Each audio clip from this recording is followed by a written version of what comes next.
Data sharing పేరుతో దేశ పౌరుల గోప్యతతో చెలగాటం ఆడలేరని వాట్సాప్ మెటాకు సుప్రీంకోర్టు చురకలు అంటించింది. వాట్సాప్ మెటా గోప్యత విధానంపై competition commission of India (CCI) విధించిన అపరాధ రుసుముకు వ్యతిరేకంగా ఆయా సంస్థలు అత్యున్నత న్యాయస్థానాన్ని ఆశ్రయించాయి. దీనిపై విచారణ చేపట్టిన సుప్రీంకోర్టు వాట్సాప్ మెటా సంస్థల గోప్యత విధానం వ్యక్తిగత సమాచారాన్ని తస్కరించేందుకు అనుకూలంగా ఉందని ఆగ్రహం వ్యక్తం చేసింది. తమ డేటాలోని ఒక్క అంకెను కూడా పంచుకోవడానికి మేం అనుమతించబోమని స్పష్టం చేసింది.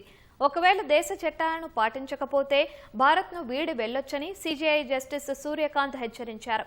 గోప్యత హక్కును అత్యంత పట్టుదలతో భారత్ పరిరక్షిస్తోందని స్పష్టం చేశారు.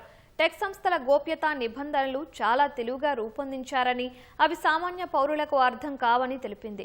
అసమాన నిబంధనలతో వినియోగదారుల సమాచారం పంచుకోవడాన్ని తాము అనుమతించబోమని తేల్చి చెప్పింది.